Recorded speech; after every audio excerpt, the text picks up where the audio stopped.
bonjour à toutes et à tous. Donc, je suis Eric Bretéché, chef de produit chez ITsoft, et je suis très heureux de vous accueillir pour ce webinaire sur le thème traitement des factures fournisseurs, 5 facteurs clés de succès. Donc, pour l'animer, je suis accompagné de Jérémy Laurent, donc, qui est manager de notre département consulting. Bon, bonjour Jérémy. Bonjour Eric. Donc avant de démarrer, juste une petite précision concernant le déroulé de ce webinaire. Donc afin d'optimiser l'interactivité, nous vous invitons à nous poser vos questions tout au long de cette présentation via la fenêtre de chat sur la partie droite et nous y répondrons à la fin de la session, enfin au cours justement de la session de questions-réponses. Donc pendant les prochaines 45 minutes à peu près, nous allons aborder les 5 clés de succès de mise en place d'un projet de dématérialisation ou de digitalisation du traitement des factures fournisseurs. Donc pour ce faire, nous allons aborder à la fois les aspects technologiques et les aspects projets. Donc je vous propose de voir l'agenda détaillé de cette session. Donc après une très rapide présentation de notre société, nous allons récapituler les principaux enjeux qui sont liés à l'automatisation du processus de traitement des factures. Nous aborderons ensuite les aspects technologiques, notamment avec Streamline for Invoice, qui est notre solution de nouvelle génération de traitement des factures fournisseurs. Et nous verrons d'ailleurs comment nous avons conçu cette solution pour dépasser les limites des solutions actuelles à partir du retour d'expérience de nombreux projets que nous avons réalisés chez nos clients. Et puis ensuite, nous aborderons les aspects liés à la mise en œuvre avec Jérémy, qui mettra l'accent sur 5 points clés à prendre en compte afin de réussir votre projet. Puis nous terminerons cette présentation avec une session de questions-réponses. Donc le programme est assez chargé, donc sans plus attendre, je vous propose de commencer par présenter très rapidement ITsoft pour ceux d'entre vous qui ne connaissent pas encore notre société. Donc nous sommes un éditeur de logiciels français spécialisé dans la digitalisation des processus et des documents, c'est-à-dire en fait tous ces processus complexes qui nécessitent de nombreuses interactions avec des échanges de documents sous différents formats. Donc nous adressons les processus qui sont liés à la relation client, comme par exemple la gestion des adhésions ou la contractualisation en ligne, ou on peut citer aussi par exemple des déclarations de sinistres, des assurances, mais nous ciblons aussi des processus internes, comme des processus RH ou des processus qualité, et puis bien sûr des processus qui sont liés à la relation fournisseur, comme le traitement des factures fournisseurs dont nous allons beaucoup parler lors de cette session. Donc nous réalisons plus de 25 millions de chiffre d'affaires, donc pratiquement 26 millions de chiffre d'affaires avec 210 employés et nos solutions sont déployées dans plus de 35 pays. Donc la société est cotée en bourse, à Bourse de Paris et nous investissons à peu près 17% de notre chiffre d'affaires en R&D afin de développer régulièrement de nouvelles offres et de nouveaux modules complémentaires. Il faut savoir que chez ITsoft, le simple marché du traitement des factures fournisseurs représente approximativement la moitié de notre chiffre d'affaires. Donc voyons quels sont les enjeux du traitement des factures fournisseurs. Donc à l'origine d'un projet de dématérialisation, il y a toujours un constat de départ. Et donc voici on va dire les principales raisons qui peuvent mener une entreprise à se lancer dans un projet de digitalisation du traitement des factures fournisseurs. Donc un premier point est bien sûr la réduction des coûts de traitement, en automatisant notamment toutes les tâches à faible valeur ajoutée, comme les saisies, les rapprochements des factures avec les commandes, les livraisons, les imputations également, les imputations comptables analytiques. Et l'objectif de tout ceci, c'est de libérer du temps pour des tâches à plus forte valeur ajoutée.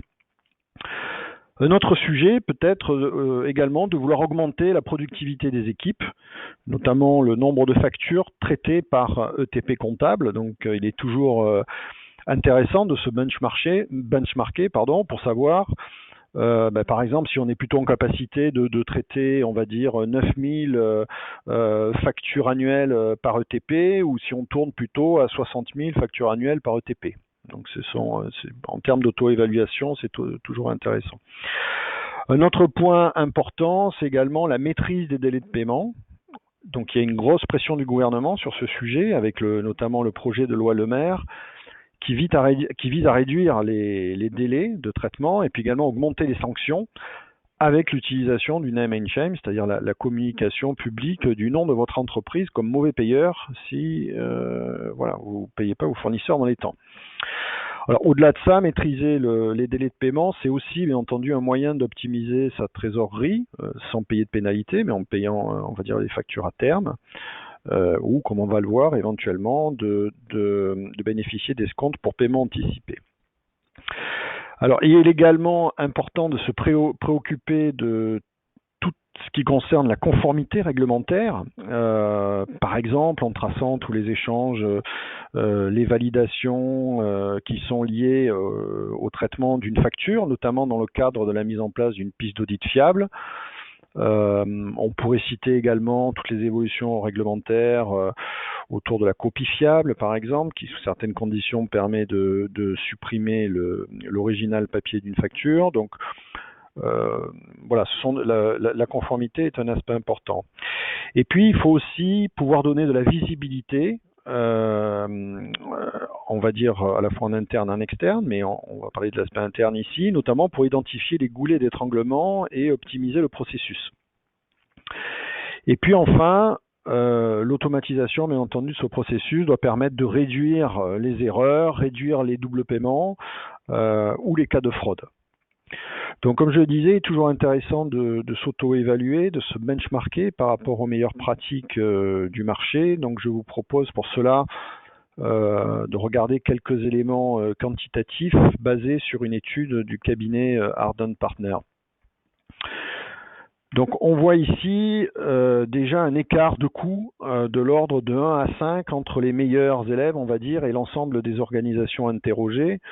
Ce qui montre bien les gains potentiels en termes de ROI, puisque là on passe finalement de 3 euros, enfin de 2,74 à 15 euros.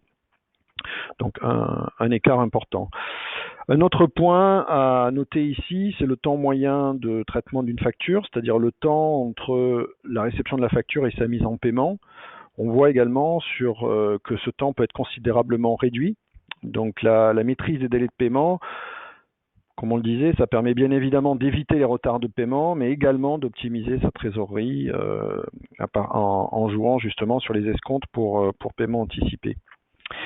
Et puis le taux de facture entièrement traité automatiquement est également un aspect intéressant, ce qu'on appelle straight-through processing, puisqu'il va jouer à la fois sur les délais de paiement et les coûts également de traitement. Donc c'est en fait ce taux global d'automatisation est lié à la fois, on va dire, à la performance technique de la solution choisie, mais également à la qualité des données utilisées pour automatiser le processus. Mais on reparlera en fait de ces deux points dans quelques instants.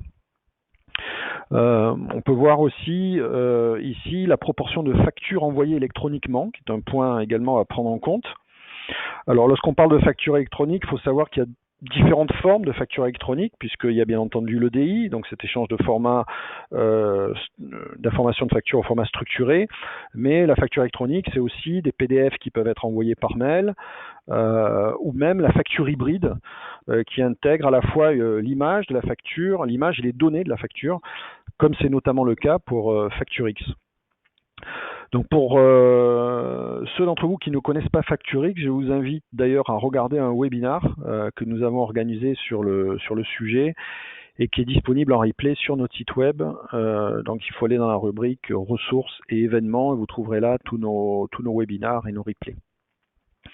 Un autre point important, c'est également la proportion de factures avec commande, puisque là, ça va nous permettre d'automatiser et de faciliter le traitement en faisant les rapprochements automatiques entre les factures, les commandes et les réceptions. Voilà, donc ce que je vous propose maintenant, c'est de voir à quoi ressemble un processus standard de traitement des factures fournisseurs. Donc, sur la partie gauche, vous voyez la partie capture. Donc, vous avez effectivement les fournisseurs qui vous envoient des factures sous différents formats. Donc, vous avez bien entendu les plus gros fournisseurs qui vont vous envoyer, qui seront en capacité de vous envoyer, par exemple, des factures au format EDI. Mais vous allez aussi recevoir des factures papier ou sous la forme de simples fichiers PDF. Ou au format hybride, on l'a dit, éventuellement envoyé par mail, etc. Donc tous ces formats doivent pouvoir être capturés automatiquement sans aucune intervention manuelle. Donc après, si on n'est pas dans le cas de fichiers structurés de type EDI, à ce moment-là, il faudra extraire automatiquement les données à partir des images de la facture transmise avant de passer au traitement proprement dit. Alors ensuite, sur la partie processus, vous avez deux cas. Vous avez effectivement le cas où vous avez des factures qui référencent des commandes et des réceptions. Donc on peut bien entendu en automatiser le rapprochement. Et si les montants correspondent, on peut mettre la facture en paiement. Donc si tout se passe bien, on peut avoir une proportion importante de factures qui sont traitées en automatique. Donc ce qu'on appelle le no-touch ou straight-through processing. Maintenant, si les factures sont sans commande, il va falloir pouvoir les router automatiquement vers les bons valideurs et également réaliser des imputations, donc comptables et analytiques, en fonction des caractéristiques de la facture. Donc tout ceci peut également être automatisé. Alors maintenant, c'est très bien d'automatiser un processus, mais on ne peut véritablement améliorer que ce qu'on mesure. Hein. Donc c'est pour ça qu'il est intéressant d'avoir des outils qui permettent de mesurer la performance du processus de bout en bout et identifier les points de blocage qui empêcheraient d'atteindre les objectifs. Alors ça peut être par exemple des factures qui restent trop longtemps en validation, ça peut être des problèmes d'écart de prix ou de quantité, qui sont trop fréquents par exemple avec certains fournisseurs, donc c'est intéressant de traquer tout ça, de suivre tout ça. Ça peut être éventuellement l'absence de référence à une commande ou les factures d'un fournisseur par exemple qu'il faut systématiquement reprendre à la main parce que soit le référentiel fournisseur n'est pas à jour, ou bien que certaines données sur la facture ne sont pas suffisamment lisibles pour un traitement automatique. Donc c'est l'objectif effectivement des analytics que nous aider à identifier tout ça. Ce qui est également très, on va dire essentiel, c'est de pouvoir donner une visibilité aux fournisseurs aussi sur l'état de traitement des factures. On constate que les services comptables fournisseurs sont constamment dérangés par des fournisseurs qui souhaitent savoir si on a bien reçu leur facture et quand est-ce qu'ils vont être payés. Donc ça peut représenter malgré tout une charge très importante pour ces services comptables fournisseurs, parfois jusqu'à 30% de leur temps, passé à répondre au téléphone. Et puis il faut savoir que sans cette visibilité, on a certains fournisseurs qui n'hésitent pas à envoyer plusieurs fois la même facture à différents interlocuteurs dans l'entreprise et ça peut entraîner des doubles paiements si le processus n'est pas parfaitement maîtrisé. Alors, si on donne en plus cette visibilité aux fournisseurs, donc s'ils ont cette visibilité notamment sur les factures en bons à payer, ils peuvent à ce moment-là être en capacité de proposer justement un escompte pour paiement anticipé et ça peut être intéressant pour les deux parties. Donc voilà pour les besoins fonctionnels. Donc maintenant, on peut adresser ces différents besoins avec différentes approches. Hein. Donc voyons maintenant les limites des solutions disponibles sur le marché et pourquoi nous avons voulu lancer une solution de nouvelle génération. Donc pour résumer, il existe aujourd'hui deux types de solutions disponibles sur le marché. Donc on a des solutions logicielles, donc à installer dans votre système d'information. On parle de solutions on-premise. Ce sont des solutions qui sont très paramétrables. Et puis de notre côté, on a des solutions qui vont être très packagées et qui sont disponibles dans le cloud. Alors, il faut savoir que le sujet de la dématérialisation du traitement des factures n'est pas un sujet nouveau. Hein. La plupart des grandes entreprises gérant des centaines de milliers de factures par an ont déjà mis en œuvre des solutions basées notamment sur des technologies de scan, de LAD, donc de lecture automatique de documents, de GED et de workflow, donc tout ceci au sein de leur système d'information. Bon, ce type de solution nécessite malgré tout, on va dire, des investissements, parfois assez lourds. Alors en termes d'infrastructure, de serveurs, il faut acheter des licences. Et puis vous avez quand même des projets d'intégration qui peuvent être assez importants. Et puis il faut également former des ressources techniques qui sont indispensables pour optimiser en permanence les taux d'automatisation. En fait, les moteurs de lecture automatique, d'extraction automatique des informations de la facture à partir de l'image, notamment, utilisent des technologies de machine learning qui nécessitent des phases d'apprentissage qui doivent être supervisées et les moteurs doivent être réglés régulièrement à partir d'échantillons de factures. Donc cette tâche nécessite du temps, des ressources techniques formées pour véritablement tirer parti des technologies. Sans compter qu'un mauvais apprentissage peut rapidement dégrader les performances. Donc avec ce type de solution, le taux d'automatisation est également extrêmement dépendant de la qualité du référentiel fournisseur, puisque c'est à partir de celui-ci qu'on va identifier automatiquement le fournisseur sur les factures. Or, il s'avère que les référentiels comportent souvent des doublons, des informations manquantes ou erronées qui peuvent pénaliser l'automatisation. Alors, ça n'a l'air de rien, mais si on fait passer en fait un taux de lecture, par exemple de 50% à 85%, on multiplie par 3 le nombre de factures traitées par ETP, donc ça vaut vraiment le coup de se pencher sur ce sujet. Alors, cela dit, bon, bien qu'elles soient, comme on le disait, assez chères, on va dire à intégrer, à exploiter, à faire évoluer, malgré tout, ces solutions ont permis de dégager des ROI importants sur des gros volumes de factures. On qualifie en général ces solutions de solutions de première génération. Alors ensuite, vous avez une deuxième catégorie, une deuxième génération de solutions qui est apparue, qui sont des solutions qui sont proposées en SaaS dans le cloud. Qui sont apparues maintenant depuis une petite dizaine d'années. Donc elles ont permis à des organisations gérant de faibles volumes de factures de digitaliser donc ce processus à des coûts abordables. Elles proposent en général, c'est une solution en général packagée et qui intègre un workflow standard plutôt simplifié. Les possibilités de paramétrage sont limitées, les taux de lecture également de ces solutions sont souvent décevants parce que et du coup ça nécessite en fait la mobilisation de ressources pour corriger en fait les erreurs en aval. Alors ça peut ne pas être trop pénalisant pour de petits volumes de factures, mais ça l'est dès qu'on commence à atteindre des volumes importants. Donc ces solutions proposent également en général très peu de tableaux de bord en standard et permettent pas non plus de créer de nouveaux tableaux de bord, ce qui limite en fait les possibilités en termes de pilotage de la performance. On va dire que ce sont des solutions qui sont plutôt adaptées aux cabinets d'expertise comptable ou à des TPE, mais ça ne permet pas forcément de répondre à tous les besoins, par exemple de PME en croissance, aux ETI ou aux grands groupes internationaux.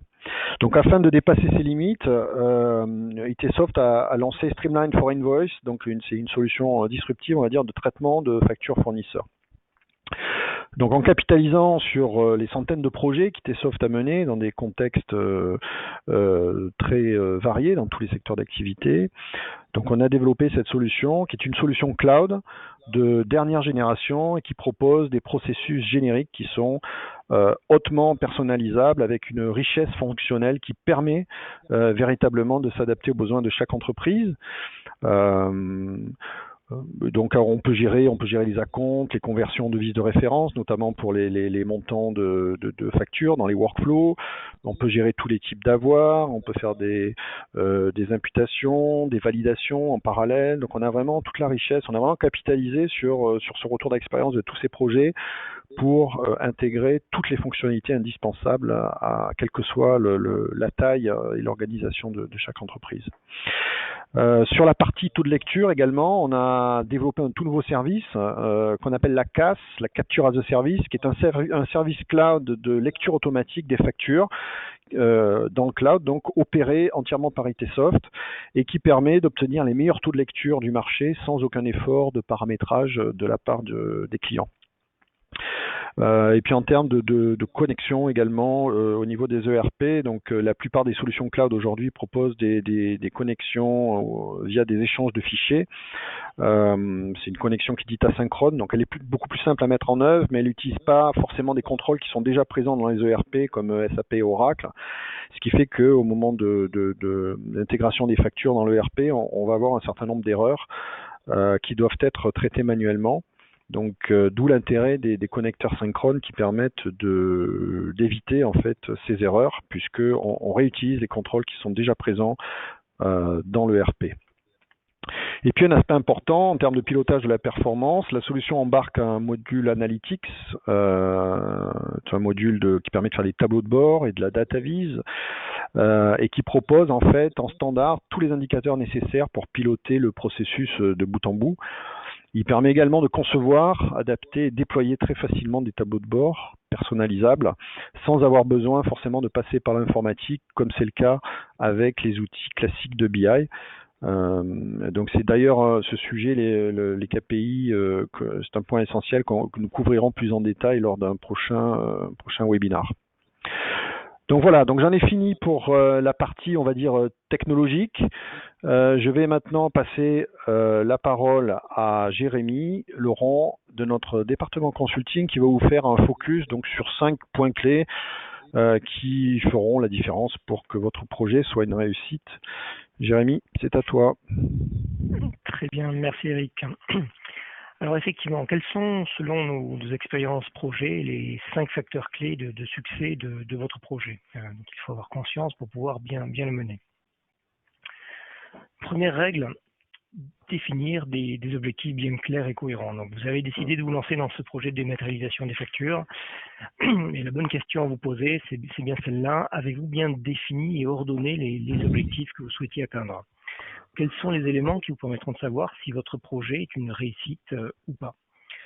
Donc, par exemple, qu'il s'agisse de réduire les délais de paiement, de diminuer le nombre de litiges ou d'augmenter le nombre de factures traitées par ETP, il est important de bien répondre à ces questions-là en interne, de les prioriser et d'avoir conscience de ces différents points. D'une manière générale, ces sujets-là qui ont été présentés par Eric tout à l'heure sont assez classiques, mais effectivement, la priorité peut changer en fonction de votre propre contrainte. Donc, n'hésitez pas à vous auto-évaluer par rapport aux meilleures pratiques du marché. Il faut également quantifier les bénéfices, alors qu'ils soient directs avec une mesure ou une étude d'estimation du ROI attendu, ou indirect, afin de bien vendre votre projet en interne à votre direction et être sûr d'obtenir le budget nécessaire pour assurer la réussite du projet.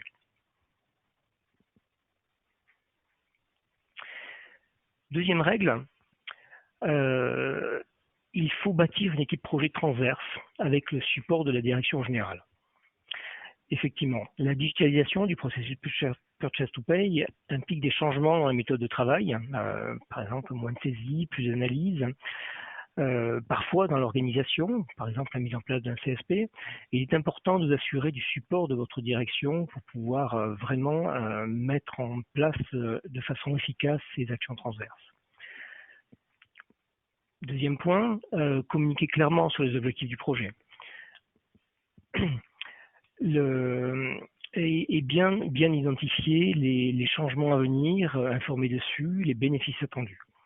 Et pour cela, constituer une équipe de projet impliquant les principaux acteurs de la chaîne, donc de l'achat, la finance, la comptabilité, l'informatique et l'opérationnel.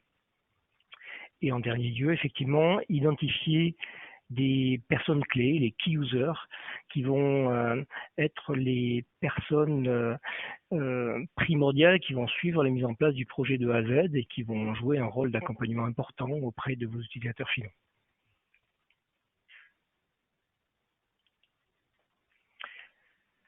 Troisième règle, alors il faut effectivement adapter les meilleures pratiques à votre organisation. Le principe est de ne pas réinventer la roue.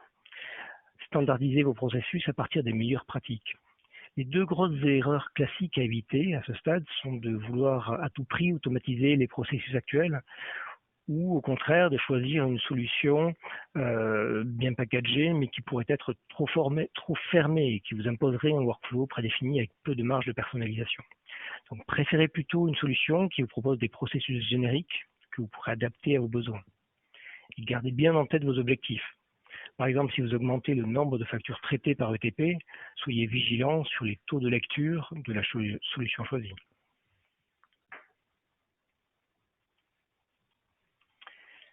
Quatrième règle, gérer son projet en mode agile. Alors, de nos jours, effectivement, on est un petit peu fini des projets pharaoniques avec des centaines de pages de spécifications qui aboutissent parfois à des usines à gaz et surtout après un effet tunnel de plusieurs mois. Donc aujourd'hui, Les projets sont menés de façon un petit peu différente et les produits sont développés dans ce sens pour le permettre. Donc, les solutions cloud de dernière génération ont favorisé une mise en production en moins de 3 mois, après seulement quelques itérations avec vos key users. Alors, pour assurer que cela puisse bien se faire et s'adapter à votre contexte, ça implique un petit peu de préparation. Donc, faites en sorte que tout soit prêt de votre côté pour ne pas ralentir le projet. Par exemple, nettoyez vos référentiels fournisseurs, Eric en parlait tout à l'heure, pour pouvoir maximiser l'automatisation, éviter des soucis de doublons ou d'informations complètes à l'intérieur, par exemple. Impliquez votre DSI suffisamment tôt dans le projet pour assurer une bonne intégration avec vos ERP et les différentes interfaces qui seront nécessaires de mettre en œuvre. Et enfin, Eric a insisté également là-dessus, préparer les bons KPI pour piloter le processus. Comme on le disait au début, il est important de bien prioriser les objectifs de votre projet. Tous les bénéfices de la dématérialisation sont bien évidemment bons à prendre, mais il y a un ordre particulier qui est propre à votre organisation et qui vous a conduit à lancer le projet. Il faut en avoir conscience et établir les KPI en fonction.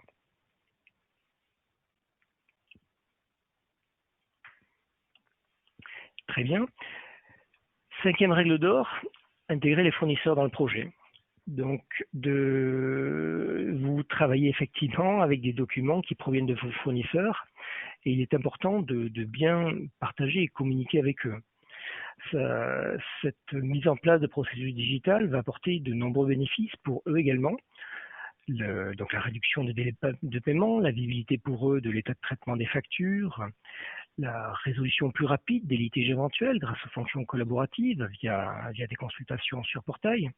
Donc il est important qu'ils en aient conscience, informez-les donc de votre projet, communiquez sur ses bénéfices et incitez-les à se connecter à votre portail et à suivre les règles de bonne pratique dans l'édition de leur facture pour pouvoir en accélérer et faciliter le traitement dans la chaîne. Par exemple, la présence assurée pour eux, la présence du numéro de commande sur les factures, l'envoi de factures électroniques plutôt que de papier, etc., etc. D'une manière générale, l'ensemble de ces conseils qui sont le fruit de l'expérience des projets que l'on mène depuis de nombreuses années chez ITsoft, on a créé un département ITsoft Consulting pour pouvoir creuser ces points-là avec vous, vous aider à identifier, à cadrer votre projet, à identifier les éléments qui sont les plus pertinents par rapport à votre organisme. Chaque projet étant différent, avec des trajectoires qui peuvent être faites différemment pour pouvoir bien atteindre les différents objectifs, vos contraintes, vos organisations. Donc, comme le disait Eric, on a un produit qui est hautement paramétrable et configurable et qui sait s'adapter à toutes les organisations.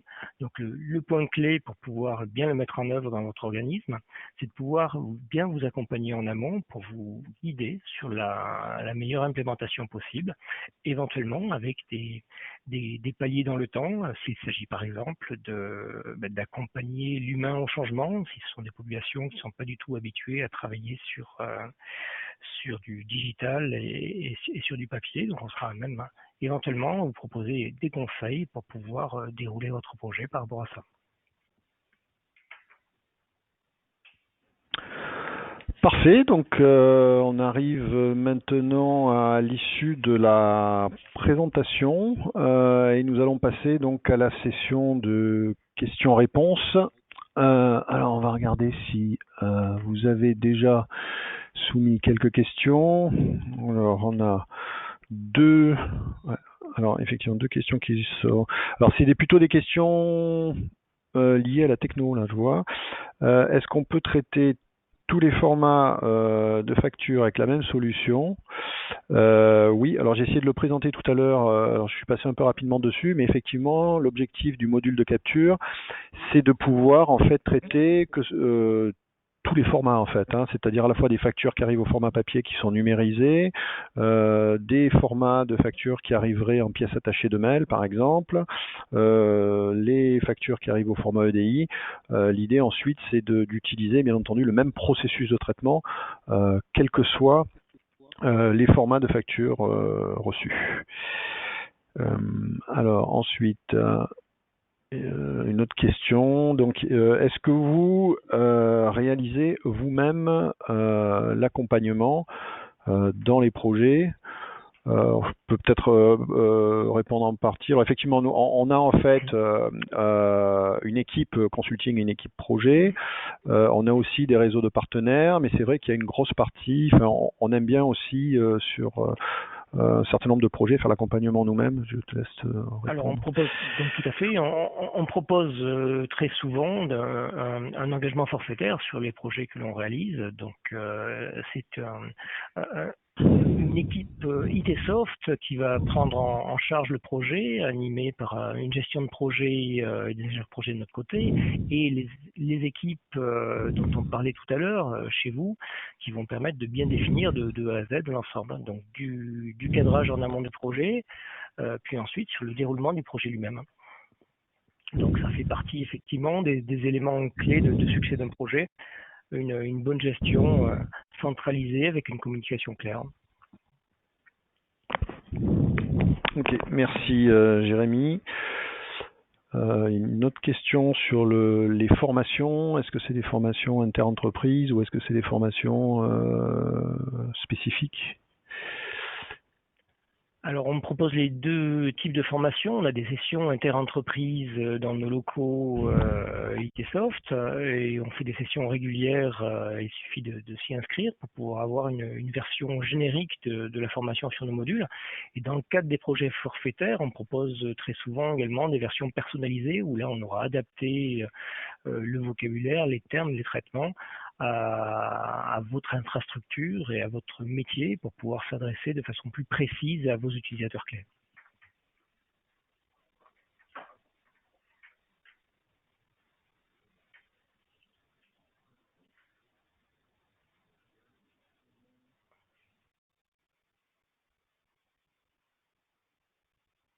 Oui, il y a pas mal de questions qui arrivent. Alors, il y en a une qui concerne l'archivage. On n'a pas trop parlé d'archivage. Donc, où vont les factures une fois digitalisées en dehors de l'ERP? Donc, elles sont stockées effectivement dans notre solution. Et puis, elles peuvent être également archivées dans une solution d'archivage à valeur légale. Donc, nous, on propose par défaut de stocker les factures pendant un an et de vous les mettre à disposition dans une GED ou une solution d'archivage de votre choix. Sinon, on vous propose en option de prendre en charge également cet aspect archivage valeur légale.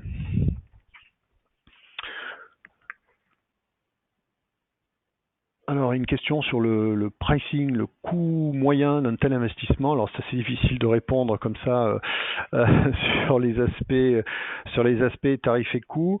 Juste ce que je peux vous dire en termes de mode de pricing de la solution. Donc, c'est une solution cloud. Donc, c'est un modèle qui s'appuie sur un abonnement annuel basé sur un nombre de factures par an. Donc vous payez en fait un abonnement qui correspond à l'usage de la solution proportionnellement en fait au volume de factures que vous traitez. Après, en termes de projet, difficile à dire comme ça de façon générique. Je te laisse la parole, Jérémy, mais je pense que ça dépend de la complexité aussi du contexte. Alors ça dépend de la complexité du contexte. On a packagé une offre d'entrée qu'on appelle Quick Start qui permet d'assurer une mise en œuvre assez rapide avec un minimum de mise en œuvre projet en se rapprochant du standard. Donc tout dépend effectivement du type d'organisation, du nombre d'entités juridiques que vous avez adressées, de la particularité de workflow, de la complexité de vos processus de validation, avec des workflows dynamiques ou simples.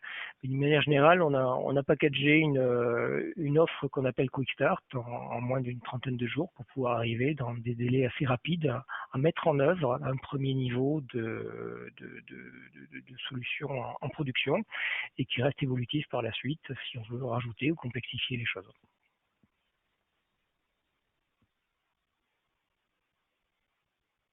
On voit plus trop de questions arriver. On va attendre encore quelques secondes, voir s'il y a quelques questions complémentaires. Et puis, ah, voilà. Alors, je comprends que votre solution est compatible avec les principaux ERP comme SAP, Oracle, et également avec les produits d'acteurs plus petits. Oui, bien sûr. En fait, on n'a pas trop eu le temps de creuser sur ces aspects interfaçage avec les ERP. Donc, on propose, on va dire, les deux grands principaux mécanismes pour s'interfacer avec un ERP. Donc, soit du mode asynchrone avec des échanges de fichiers, soit des connecteurs synchrones par appel direct à l'ERP. Donc, ça dépend ça dépend de votre contexte, ça dépend de l'ERP. Et donc on s'interface bien entendu avec tous les ERP, y compris les plus petits. Donc là, c'est à voir en fonction, au cas par cas, quel est le connecteur en fait approprié par rapport à votre ERP. Mais effectivement, on s'intègre avec tous les ERP du marché.